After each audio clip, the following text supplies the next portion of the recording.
Okay, we are live. All right, we are reconvening our morning hearing and welcoming our next witness, who is Jens Hilke, Conservation Planner for Fish and Wildlife. Members of the committee, thank you so much for having me. For the record, I'm Jens Hilke. I'm a conservation planner with Vermont Fish and Wildlife Department. So this morning, I'm here to tell you a little bit about the community wildlife program with which for whom I work, and get into a little bit more detail about connectivity and wildlife road crossings. In some regards, I'm picking up where the previous speaker left off, because this is very much entrenched in Vermont conservation design. So at the Vermont Fish and Wildlife Department, we believe in the conservation of fish, wildlife, plants, and their habitats for the people of Vermont. That is a big mission. It takes the department in a variety of different directions. My piece of that has been coordinating the community wildlife program. This is work that I've been doing since 2006. We offer technical assistance to Vermont municipalities and other state agencies related to conservation planning for fish and wildlife and their habitats. A lot of my work is doing night meetings with planning commissions, conservation commissions across the state, and helping to interpret the science of the conservation design, and help them to understand how to scale it down to an appropriate size for the type of land use planning work they're engaged in. That's pretty varied, and I hope over the next few minutes to give you a sense of what that looks like in terms of taking a statewide design and interpreting it at a town level, or interpreting it, exploding it into its component parts. We'll talk more about that. A lot of the work of the community wildlife, the work of the community wildlife program begins as an entrance point for many volunteers with our webinar series. And every spring and fall, we offer a diverse webinar series. That's our entrance point for a lot of volunteers to begin to excite them about the issues, help them learn more about the department, and especially this nexus with land use planning and how their issues can play out in the municipal planning world. I'd say the next tier that we offer are environmental leadership trainings. This is an agency-wide program, and it is there are two units: environmental leadership training unit 1 and then unit 2. Unit 1 is really focused on the science and the content that's necessary and some of those individual leadership skills that are needed at that local level. Unit 2 is really all about taking that science and applying it in a municipal world, getting a group together, making sure that is in fact a cross-section of the community and not just a narrow sliver, and then how to take those issues and get that broad representation of the community and advance it through the municipal process. So where the webinars are the entrance point for all the volunteers to get involved, this is the opportunity to elevate the understanding of those volunteers and to help them be more effective in the municipal sphere. You can see from these numbers the number of contacts we have in terms of at least 1 hour per town are in the 130 range. That varies a bit depending on our capacity, but we do reach a lot of towns. I would estimate that since I began in 2006, I've probably worked with 200 of the 268 Vermont municipalities. So we certainly get a good representation of towns from bigger cities to very rural communities. More in-depth technical assistance, we have a lot less capacity for that. We would define that as at least 5 hours of technical assistance. Here we average around 45 towns per year. And that type of work is often advising on a town plan rewrite. Those are required every 8 years. That's an entry point into working with the community wildlife program. particularly since the planning provisions of Act 171, the Forest Integrity Law, came on board in 2018. We've been very busy working with Vermont municipalities, helping them to understand forest blocks and habitat connectors. And towns are now required to identify their forest blocks and habitat connectors and put that mapped information into their town plans. Towns of all sizes have been struggling with what that means, how to identify them, how to bring together the science and the community values to identify a set of forests where they really want to limit forest fragmentation. So the work of interpreting Act 171 in terms of those land use provisions has really dramatically fallen on our program and this work. But of course, the opportunities in towns are not just town plans. There are also zoning, subdivision, regulatory rewrites that I get involved in. The work of the Community Wildlife Program is always done in conjunction with the regional planning commissions. They are the premier deliverer of technical assistance to the municipalities in terms of the technical know-how of how to write a town plan or how to rewrite a zoning code. And so my work is often interpreting the science, bringing that science into a context that is appropriate for town planning, and then working with the regional planning commission staff to write regulations or the town plan language, whatever the town requires, to really make that meaningful in the town context. Now, as you well know, every Vermont municipality is unique. They never hesitate to remind me of that fact. And so we are not offering boilerplate language that can just plug and play into town plans or zoning. Each zoning code is as unique as the towns are, and they put things in different places. So this work it takes time. It also takes time, and I'll give you a few examples over the course of the presentation about that readiness factor. Towns take a long time to make decisions. Towns take a long time to get things done. Overwhelmingly, it's volunteers that are making things happen in the land use planning world in Vermont. And conservation commissions, planning commissions typically meet one night a month for 2 hours. And so they have a limited human capacity, not as well as a limited financial capacity. So it takes time to translate the aspirational language that we hear in the town plans. And by the way, there's a lot of it. There's very great language in the town plans saying all sorts of things that are important, really important language in there. But it takes a lot of time to translate that into meaningful land use policy. Now, a lot of the messaging that we're engaged in when we talk with municipalities is putting the environmental issues, biological diversity, climate resilience, putting that in a larger context and being sure to include community values and economic values, recreation, with the working landscape. There are all sorts of values that can coexist with our ecological values. In a large forest, there's room for all sorts of activities. A lot of these values can overlap. And so that idea of finding overlap in multiple values is really key here.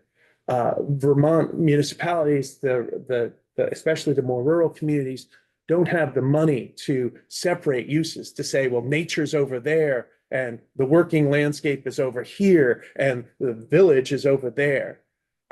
In my experience, a lot of that is much more intermixed, interfingered. And so we really need to look for the sort of synergies of finding where we can multiple uses on the landscape. Now, that can't happen everywhere, but that certainly does make the work easier when we can talk about where those can happen. Another huge part of our messaging to the municipalities is about balance. And the planning commissions are responsible for a whole host of issues, from affordable housing to natural resources to brownfield redevelopment to elder care and everything else. And so they're dealing with at sometimes very conflicting values, and they see natural resources and ecology as just one of those many multiple competing values. Huge message for the municipalities is this idea of balance, and that the healthy forest, the healthy ecosystem is really at the heart of a healthy community and a healthy economy. Again, trying to show those overlapping issues and how these natural resource and environmental issues are at the heart of so many of the problems that or the solutions that they're trying to put forward. So as I mentioned, a lot of this work relates to the Vermont conservation design. And I trust that Bob Zeno, who just spoke with you, gave you a good introduction to the design. I have been working with Bob on the conservation design since we began that project in 2011. Bob and I have served on the core team of every rewrite of the conservation design. And that design is available on the BioFinder website. So I bring that up because for municipalities, for the groups that I work with, BioFinder is the way that they experience and interact with that design. And that's a hugely important portal of information, and the ability to interact with the design, to scale in, to scale out, is really critically important.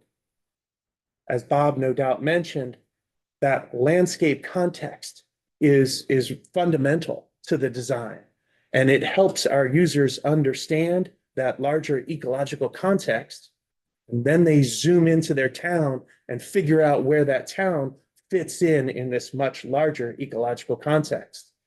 And then invariably they zoom into their parcel and they figure out how their land interacts in this much larger context. So the idea of not just having the science, but ensuring that that science is available to the people and is written in as close to English as we're capable of doing is really critically important. It's not enough to provide the data. We have to provide the interpretation. We have to provide the opportunities to interact with that data, to come to understand what it means and what it means for their town or their parcel. So we've talked, you've heard a good bit about the landscape scale. So as Bob mentioned, the design is not an a la carte menu. We do believe it's the design in its entirety that is what's going to maintain ecological function into the future. When I work with municipalities and other state agencies, the transparency that's embedded in the design, the ability to see what these components are, to understand why a particular place was called highest priority, that transparency is critically important. And so while we believe in the overall design, it's often necessary to explode it into its component parts, to show these components separately, to help them understand how the pieces fit together and how their town is part of that larger pattern. So the ability to go down into the components is a critical piece of the work that I do with municipalities and sister state agencies. One of these components is habitat connectivity. The concept, as I'm sure Bob mentioned, is the ability, is a connected network of forests and wildlife, forests and waters that allow for wildlife movement from the Adirondacks through the Greens to the White Mountains, from the Berkshires and the Taconics up to the Suttons in Quebec. These are the forests in Vermont that are a connected chain of forests that allow for that broader wildlife movement. Now we're talking about wildlife movement on several different levels. We're talking about animals being able to meet their seasonal needs, different food sources at different times of the year. That's inevitably going to take wildlife across roads and interacting with different forest blocks. We're also talking about seasonal migrations. like the spring salamander migration. Often there's a road that bisects those uplands and those wetlands. And we're also talking about a response to climate change. We're talking about climate adaptation. Plants and animals are on the move in response to climate change. The Nature Conservancy estimates that entire populations are moving north and south away from the equator on average 11 miles per decade, about a mile per year. That's not individuals, that's entire populations moving north and south. And it's not a due north kind of movement. It's not a Quebec or bust. The network of movement is much more complicated than that. And frankly, if you go due north in much of Vermont, you hit agricultural land in Quebec. And so it's a bit more of a northeastern movement to connect in with the Suttons. So it's also an upslope movement. Animals looking for cold weather refugia are moving upslope. And the Nature Conservancy estimates, forgive me, I'm blanking on that number, 36 feet in elevation per year, I think it is. So this network of connectivity blocks is critically important to maintaining ecological function. The pattern really matters, and the ability of the connected pattern really matters. Populations that are completely surrounded by development, islands of habitat in a sea of development, are more likely to become inbred. They're more likely to blink out when there's a disease or a disturbance. So there's this concept of genetic exchange between populations that allows entire populations to be more robust in the face of disturbance. And so again, this pattern of connectivity is an insurance program against the changes in climate. I'm sure Bob mentioned that the conservation design was just updated in 2023. The habitat blocks that are the foundation for the terrestrial landscape scale work improved with a greater resolution that is 3,600 times better than the previous version. Our ability to map our forest blocks has dramatically increased. We didn't find any forests that we didn't already know about. We did, however, dramatically improve our ability to discern the edges of the forest. And this matters a great deal as we talk about wildlife road crossings and connectivity. If the edge of the forest block is more easily mapped, is more discrete, then we have a better sense of where there are specific road segments where there is in fact forest on both sides of the road. So with this last iteration of the conservation design, our ability to detect wildlife road crossings with greater accuracy has increased dramatically. I'm going to come back to the wildlife road crossings piece in a minute, but this is really foundational connectivity science, and it's amazing how far we've come.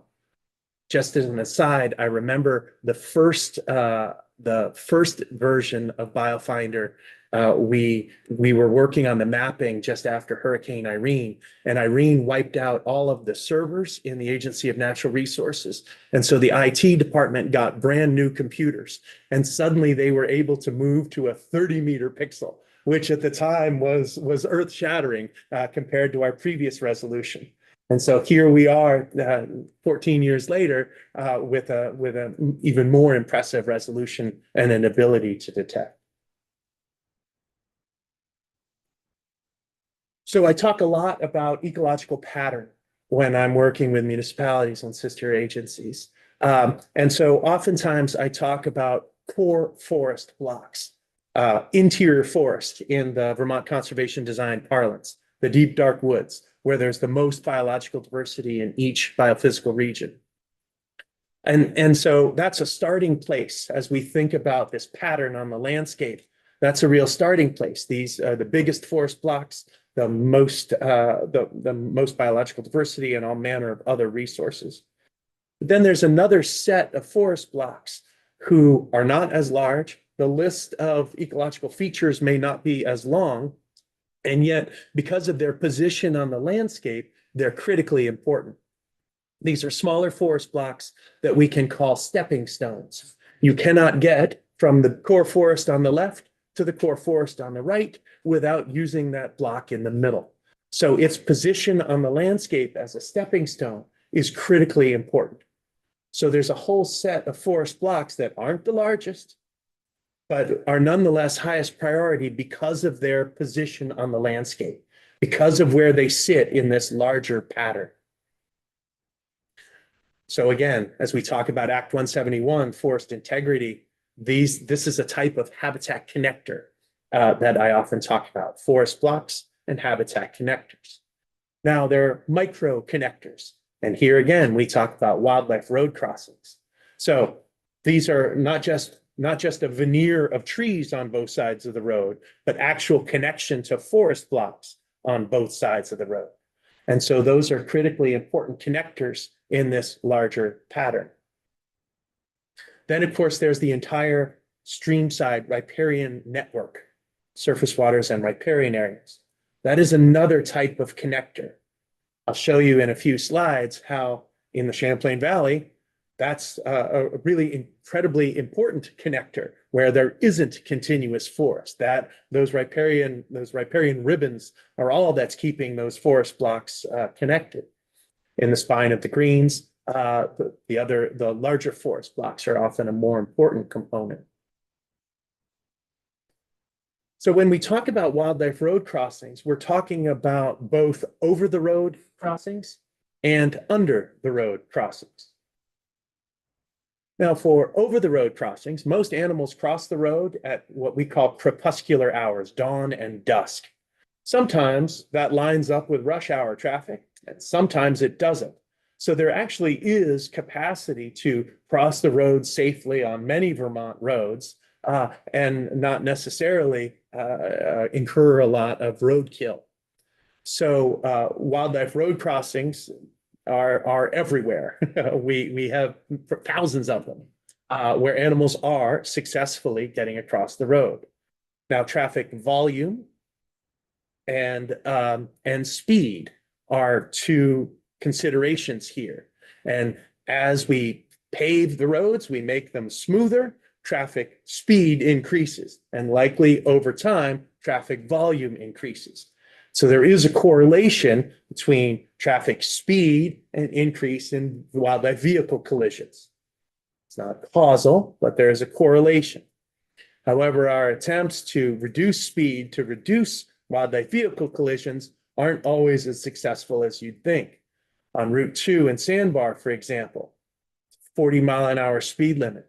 When you lower the speed limit, there's a class of drivers that is going what is comfortable, 60. And then there's a class of drivers that's going the speed limit, 40.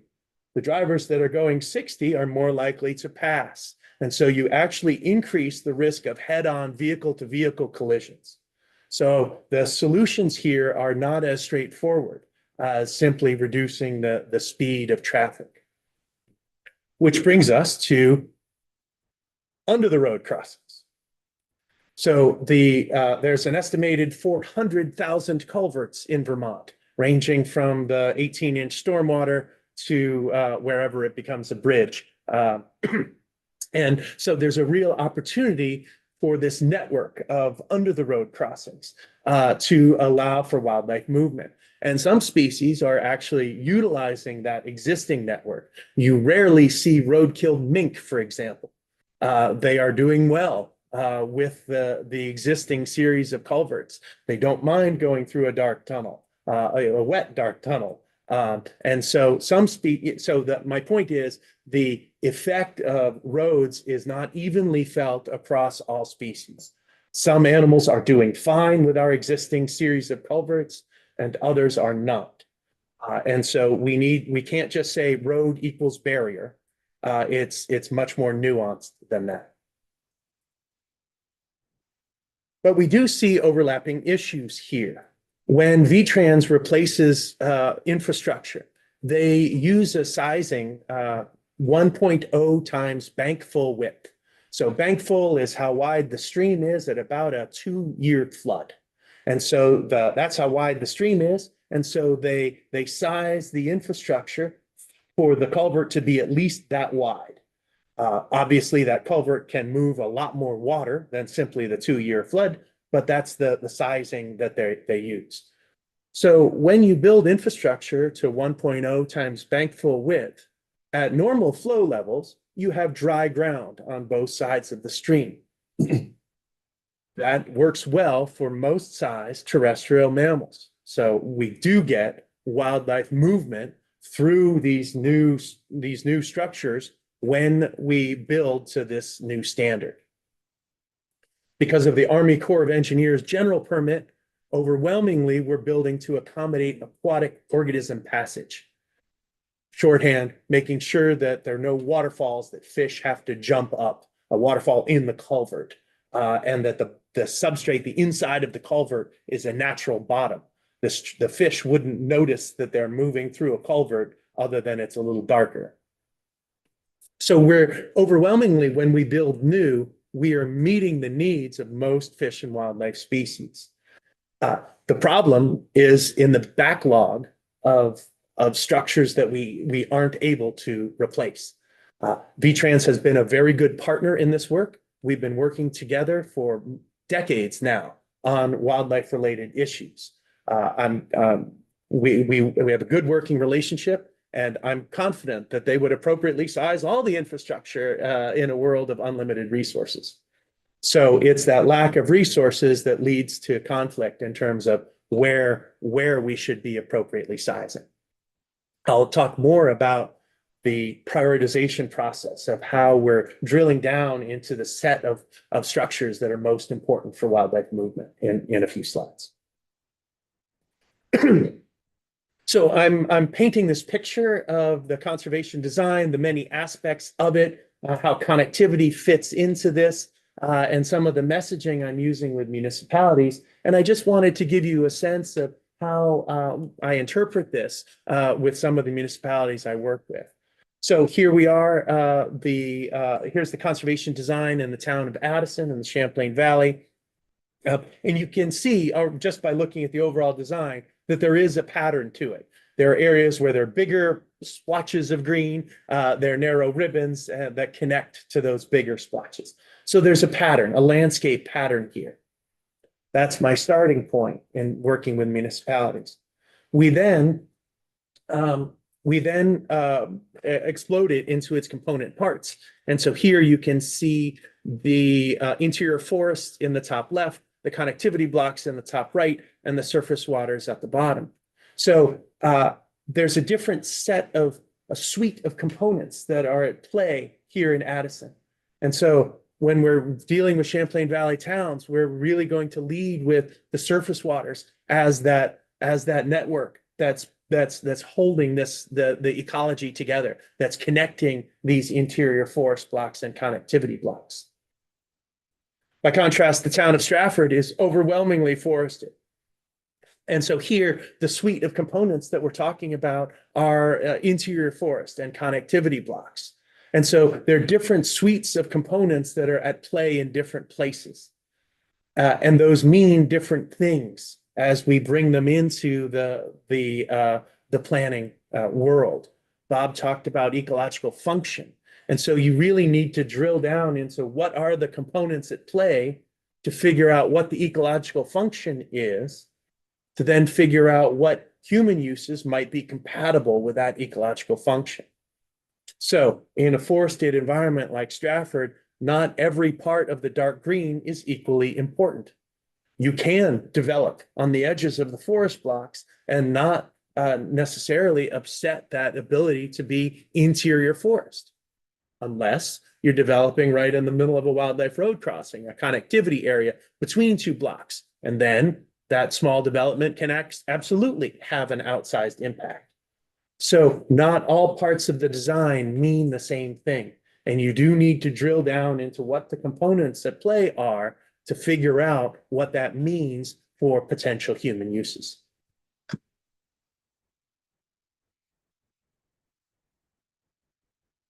So here's an example from the town of Bolton. I started working with them in 2012. we got a grant from the Chittenden County Regional Planning Commission to do an inventory, wall-to-wall natural community map across Richmond, Bolton, Jericho, and Huntington. And they took the results of that inventory and began diving into those issues. They called me back after 2012 several times to talk about wildlife connectivity and how to interpret the inventory. And then by 2021, they rewrote their zoning and they brought their forest and conservation districts down off the hill, down into the valley to line up with their flood hazard overlay along the Winooski. So in Bolton, it's north-south connectivity that's critically important that allows for wildlife movement north-south along the greens. And so the move of connecting, of actually redrawing their district boundaries down to lower elevation has a critically important impact on allowing for north-south wildlife movement. This lines up with transportation infrastructure. This is called Pineo Brook. This structure is undersized, but it cannot last forever. And eventually, when it meets the end of its service life, it will be replaced. And when it's replaced, it will be done to the new VTrans standard. And so as we think about the long game, here, the land use planning came first and protecting the connectivity came first. And eventually we'll work on the pinch point, the transportation infrastructure that allows for the wildlife movement under the highway. I'm going to pick up on this piece in a moment. But I just wanted to show you that this lines up with permanently conserved land that's just south of the river in the town of Duxbury, an extension of Kemp's Hump State Forest. So again, here, land use planning provides for that larger pattern in connectivity. The conserved land are islands. The land use planning and the regulation allowed for more of a pattern and the actual ensuring connectivity between those permanently protected lands. So as I mentioned, I also provide technical assistance to sister agencies. I work with the Agency of Transportation quite a lot. We together, the environmental section of VTrans and the Fish and Wildlife Department have offered the Highways and Habitats training for VTrans staff since I think 2004. Something like that. Sean led this before I did. We just received in 2022 a Federal Highways Environmental Excellence Award for this training. We have changed the training over time to be a 3-tiered system to allow for as many VTrans employees to take it as possible. The tier 1 being most accessible to anybody at VTrans. The tier 2 being a real field-based experience that we get. I mean, anything from attorneys general to district maintenance staff in the tier 2. And then tier 3 is really designed for engineers and getting way into the details of what the designs are for successful wildlife movement.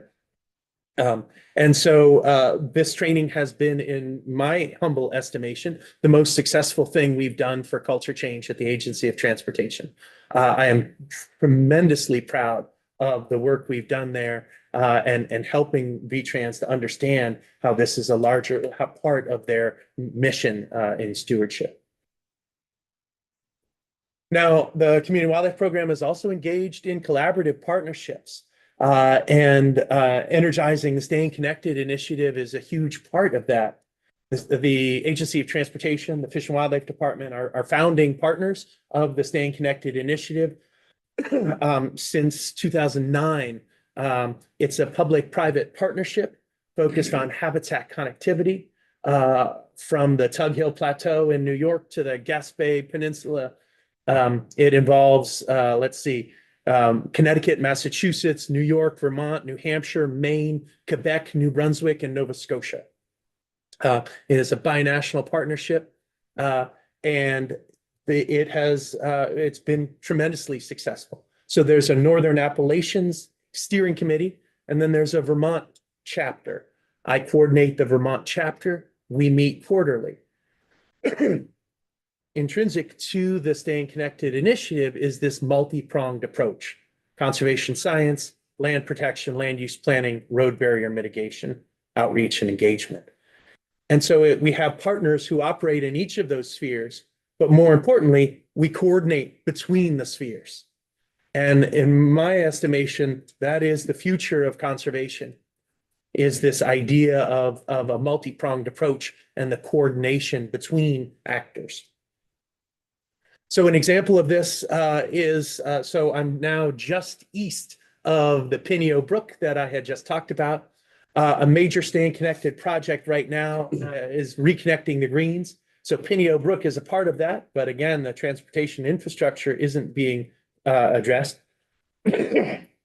So there is a proposal for the Sharkyville Brook to the culvert is existing at 6 feet wide. We have proposed creating a huge wildlife tunnel that's 150 feet wide. We secured a $2.1 million grant from the Federal Highway Administration to design this structure. We are going to apply again in August for construction funding to actually build it. This is at the heart of the connection between the Mount Mansfield Forest and the Camel's Hump Forest. This is critically important to connectivity across along the spine of the greens. And again, it's a Staying Connected project, and we're focused on this multi-pronged approach. So the actual infrastructure, that's very much the wheelhouse of VTrans, but working with adjacent landowners in land protection, working with adjacent towns in land use planning, requires that coordination of the Staying Connected initiative and multiple partners who can work outside of the right-of-way. Just east of there is the Little River, where the Little River goes under I-89. We first built a wildlife shelf under I-89 at that location in 2014. It has been tremendously successful. The big riprap, those huge boulders, aren't good for deer and moose movement. They don't like being up on those rocks. So just having a goat path of dirt is really enough to allow for those animals to move successfully under the highway. The Route 2 bridge, sorry, there's more construction on 89 coming in this region. The Route 2 bridge is going to be replaced, and that is an opportunity for us to continue that shelf around the corner to meet up with several benches on the Winooski. And so it's been successful already, and we're going to be able to make it even more successful. And that's just a bobcat I'm moving under. I mean, I have all manner of pictures of animals moving through that structure, but just wanted to include a teaser.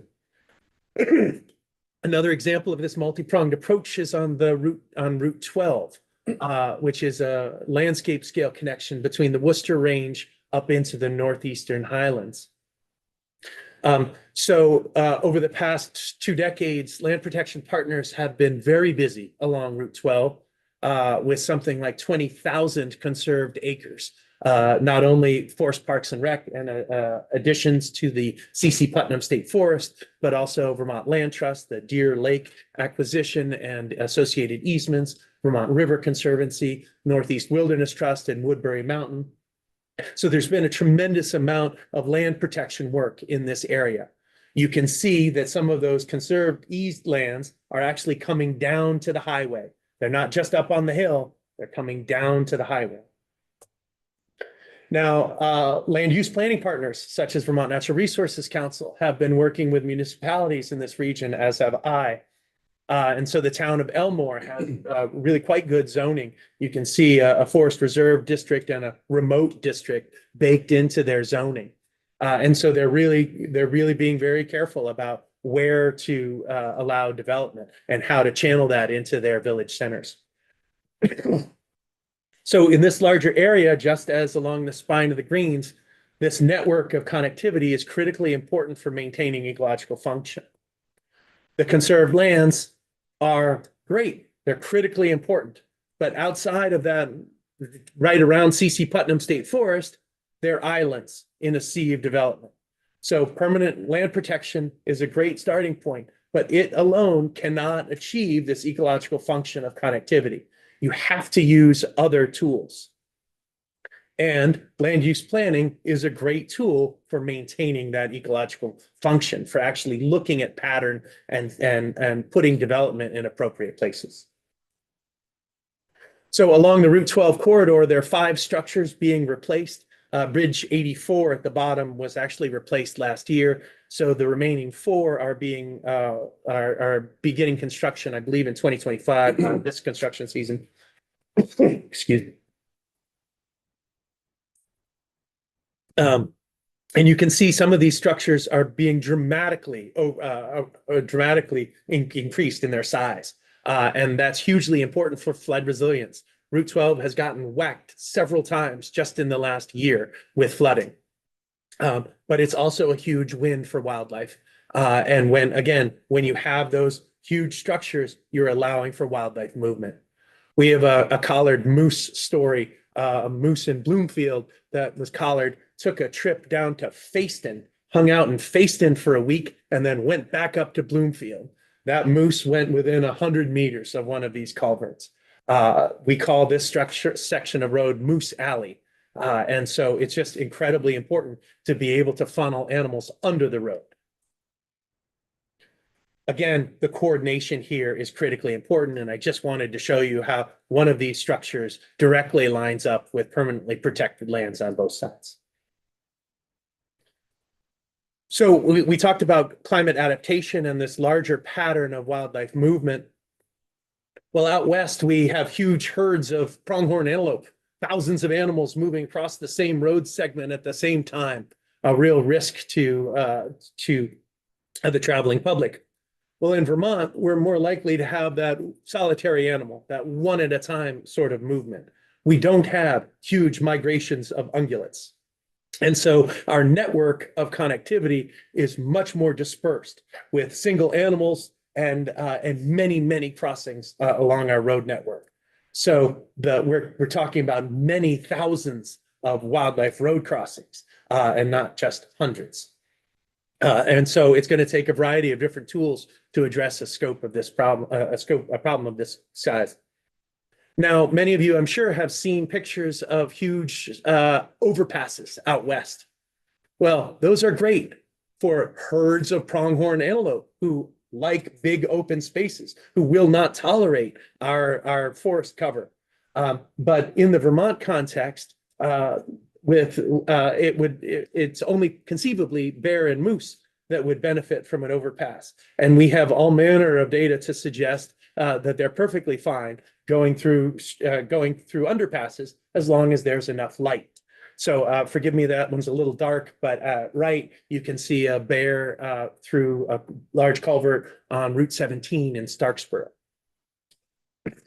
So we are really all in on this network of underpasses. And allowing to meet multiple values: flood resiliency, and aquatic organism passage, and terrestrial wildlife movement. And see huge opportunities here in terms of appropriately sizing our infrastructure for climate, with wildlife adaptation being a part of that. We've been at this for a long time. And so here's just the laundry list of the research we've done on connectivity. Connectivity is really an emerging, last 2 decades, an emerging field of science. And we're learning more and more every year. And so the consistent work of the Fish and Wildlife Department to understand our network of connectivity, to work with our agency of transportation to convey the best science that we can and help prioritize the road segments and the infrastructure that we can, has been tremendously important. And that work is ongoing. The latest iteration is the terrestrial passage screening tool, where we have looked at every bridge and culvert in the state system and assigned a passability score, trying to get a sense of how well does it move wildlife. And so we can think about that landscape context, the site context, and then the actual structure itself. So there are 3 separate scores within that overall. The benefit of that is, for structures that should be, in my estimation, should be replaced, they're going to have a good landscape score, a good site score, and undoubtedly a bad structure score. And so this, by having multiple scores, allows us to identify ones that are effective in the landscape context, and it's the structure itself that's the problem. Structures we don't want to work on have a bad landscape score and a bad site score. That isn't going to help the larger network of wildlife. So the terrestrial passive screening tool is the next step. We've got more work to do, but it is an incredibly exciting prioritization tool, and we're actively working with the Agency of Transportation on a wildlife transportation action plan that prioritizes a suite of species, a suite of structures for wildlife movement. And I just wanted to end with a little bit more insight into road ecology, as we've been talking about connectivity at the eco-regional scale, at the state scale, and then these micro crossings, these wildlife road crossings. Well, again, this is a family of river otter moving through a box culvert. Notice that box is wall-to-wall water. Not going to work for many species, but works fine for river otter. Here's a deer, again, structure with wall-to-wall water, not going to work for some species, but deer are really pretty comfortable moving through water. We have pictures of deer wading chest deep through small culverts. And so while we do see deer all over the Vermont landscape, they are moving effectively through some structures for sure. Now, bobcat at left don't like to get their feet wet. And it's really striking the lengths they'll go to avoid getting their feet wet. So here is probably a 4-inch wide, I hesitate to even call it a shelf. I think it's extra concrete, but the bobcat is using it. Oftentimes we'll have little abutments, or little footings for a culvert, and bobcat will use those as a impromptu shelf. So even structures that were not necessarily intended to be wildlife structures are funneling bobcat.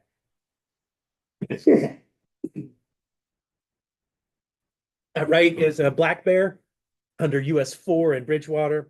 That's a significant bridge, and so we do have bear movement under these bigger bridges that is allowing for that has a lot of light. And so that's the main limiting factor for bear, is how much light there is through that structure. And so we have a variety of structures. Route 9 in Searsburg, there's several structures that are really moving bear pretty well.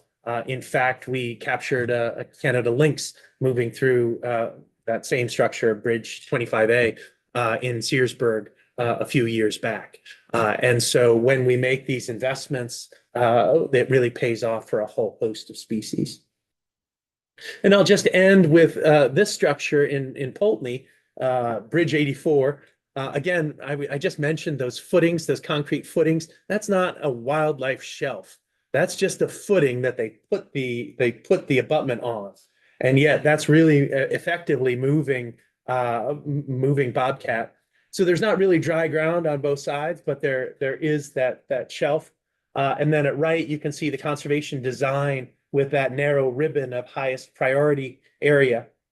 And then the aerial photo connecting over towards Lake St. Catherine. And then here from our camera data here over almost 500 days, you can see that this structure successfully moved 183 animals, 161 deer passages. Now, I can't tell you those are separate deer. Could be the same deer going back and forth every other day, but also small weasels, skunks, red fox, and bobcat. And so this is, when I look at this structure, it doesn't scream wildlife movement, but it's surprising that even some of our existing infrastructure really is moving wildlife. So, there's a lot more work to be done here to understand not only the larger network of connectivity, but most importantly, the wildlife road crossings and the specific attributes that are most important for different species to move.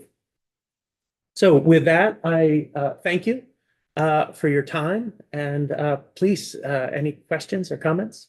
Thank you for your presentation. That was really edifying, and for your work. And if you wouldn't mind just letting the committee know how many people are kind of on your team doing this work? Because you've gone through a lot of work that you're doing. Uh, it depends what you mean by my team, but in the community wildlife program, I'm the only full-time staffer, and I have a seasonal employee that changes every year or so. And so that's the extent of the community wildlife program that does the municipal technical assistance. The conservation design team is larger, and there are a number of staff through the department involved in that effort. In some regards, you could say all staff are connected, but I'm not sure they would say that.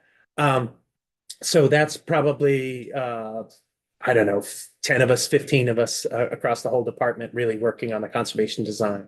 So help us understand, like, for example, the trainings you do with V-Trans, how many of you are involved in something like that? Typically just me. So the things you went through are typically just you? It's a mix. It's a mix of a lot of things. I certainly get support from the department. We do send staff to attend the trainings. So it's anyway. It is largely you, you're correct. The habitat and highway training, however, you typically would pull in somebody from the fisheries division to Yes, talk thank about aquatic organism passage, or pull in somebody from the wildlife division to talk about other specific wildlife related issues. So you draw on the larger team to help support you principally. Yeah, we always have a bat presentation. We have the moose biologist come in. So we have staff that come in for a presentation or a field day, but I'm the only staffer that's coordinating the overall training. Sure, great. That actually helps. Thank you. And if you wouldn't mind, I love the data on the last slide you had on what animals might be utilizing a culvert that wasn't even specifically designed for a crossing, but at that same area or other, how are you comparing that to the animals that aren't making it and are on the roads getting killed in those areas and actually throughout the state? So we do have a roadkill database. We first began that effort in 2004. It's not very good data. It speaks more to who got excited about reporting roadkill than where there's actual roadkill. It's difficult to bring in the different streams of information. The state police, for example, might only report roadkill, wildlife vehicle collision if the animal is in the grill of the car. Forgive me for being crude, but if an animal was hit and ran off to the road, it might not get logged as a vehicle collision. So there are streams of information that are often difficult. So we began a crowdsourcing information for roadkill in 2021. That is chugging along. I forget how many observations we're up to, but I have some hesitation about grounding our models in roadkill data. Roadkill could show you the best places for wildlife crossing, meaning there are 10 animals that get up on that road surface, 1 out of 10 gets hit, but there's so many animals crossing that you get a lot of roadkill. Or it could show you the worst places for wildlife crossing. 9 out of 10 animals that get up on that road surface get hit. And so it can be difficult to discern which you're seeing at a particular location. So I do have some hesitation in basing our connectivity models on roadkill, and don't have a great ability to connect roadkill above the road with under the road passage, because those two data sets are so different.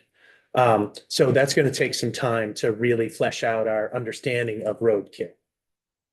Have you ever done that, like as just a trial, like having a game camera at one of these sites to compare? Trail cameras are really poorly suited to collect information on over-the-road crossing. They pick up something that is warmer than base temperature that's moving, which is every single car. And so you get hundreds of thousands of false positives. So we typically don't employ trail cameras for over-the-road crossings. They're really well suited for monitoring under the road crossing, where the only warm thing that's moving through that culvert is going to be an animal. So we sure have had tracking programs, and in the Sharkyville context that I just mentioned, we are actively doing roadkill surveys every week along I-89 to compare before and after for the Sharkyville crossing. It's great to know. Yeah. Yes, to build on that. So we have been tracking county for black bear for a service division contributes to that. State police CAD system that accepts that data. In fact, we incorporate that data in our population estimates for those two species. We've used the black bear road mortality data. In fact, the Sharkyville area is a good example of that. Some of the areas where we have had repeat bear roadkill, we've investigated, and it turns out those happen to be some of these unique pinch points where animals, not just bears, but lots of wildlife like to cross the road. And so we've used that information over time to target various conservation efforts. One of our retired colleagues, Bill Moyer, had spearheaded this Okemo Bear Corridor Conservation Initiative. And that initiative began based on an understanding of where bears were crossing the road. And we knew where they were crossing the road unsuccessfully because people were hitting them. So anyway, we do collect that reliably. It's a pretty good database. And then just to add to what you're saying, Jens, that one of the things that we try to capitalize on opportunistically, because people are enthusiastic about finding areas where amphibians are crossing roads en masse during spring spawning migrations. People are pretty excited about that, and they're free with that information. So where we can collect that, we incorporate that as well. Thanks, Jeff. That's helpful. Just to follow up, and then I'll give others a chance, but what is the crowdsourcing, and is it available for viewing yet? Absolutely. It's Google Vermont Roads and Wildlife, and you'll get to that site shared by Agency of Transportation and Fish and Wildlife. And there's a map right on that page with all of the information that we've collected so far. And that's how you also would submit it as a. Yes, there's instructions. It's a Survey 123 app that you would download on your phone and then could participate in collecting that information. Okay. Just don't do it while you're driving. Yes, important reminder. Yeah, anyway, Representative. Yeah, I would think that obviously the roadkill is a lot less in areas with connectivity where the food source is part of that connectivity, i.e. cornfield on the other side of the road. Or, I mean, do you find a lot of those roadkills around food sources?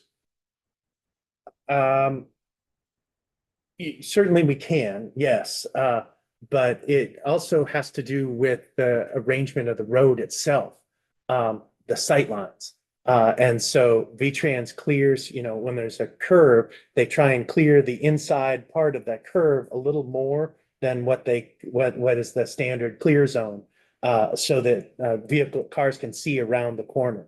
But the configuration of the road can have a great deal to do with roadkill. In the Northeast and the Northeast Kingdom, we have truck traffic, and there the straightaways, we're seeing a lot of roadkill because the trucks are opening it up for those straightaways and hitting animals. So it's not just a response to ecology in terms of where we see roadkill, but also the configuration of the road itself. But a lot of these, less the food sources changed, haven't they remained the same for, don't turtles always cross, you have specific areas where this all happens. Yes. Pretty much. Yes, you make a great point. There's fidelity in certain crossing areas. Absolutely. Representative Austin. Yep. What about birds in the design plan?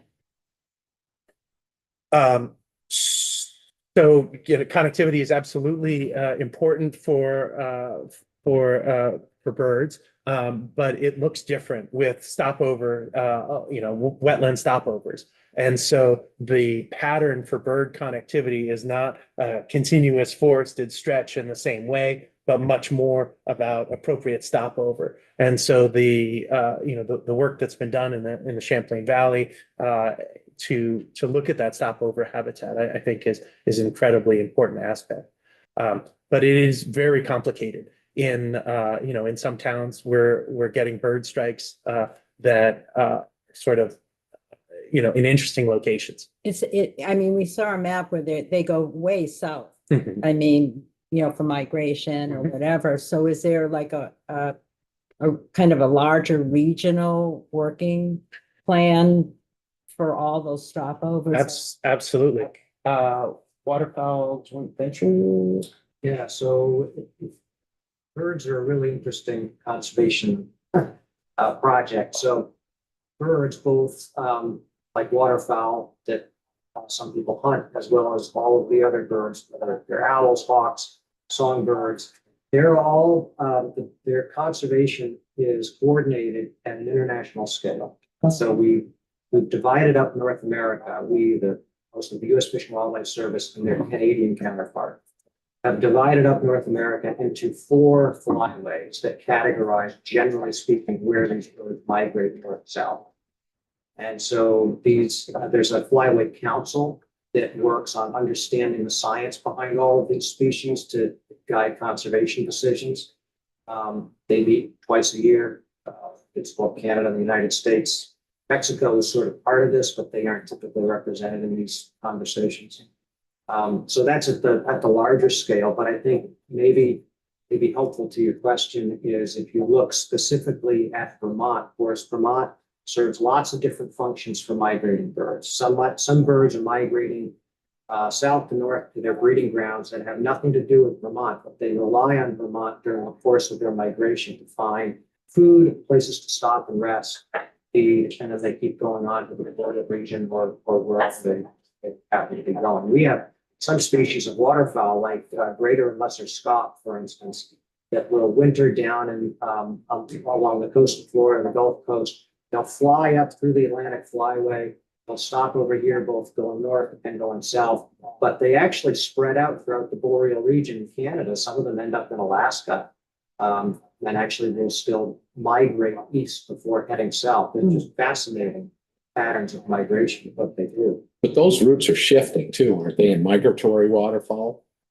Like in the Dead Creek, I mean, that's changed there. That area has changed, that route has Small changed. changes from time to time, like with snow geese, for instance. Yeah. So we used to get a lot of snow geese at Dead Creek and in the Champlain Valley, and they have shifted west. We still get some, not as many as we used to. Thought is they've shifted west because of changes in agricultural practices in Vermont designed to maintain water quality and reduce phosphorus inputs into Lake Champlain. That has resulted in less waste grain on the ground, which used to be the attractant for some of those geese. New York does not have those same practices, and they have an abundance of waste grain on the ground. So great spot for migrating geese. That's the thought as to why they've shifted west. With birds, one of the phenomenon may be related to climate change is changes in the timing of their migration.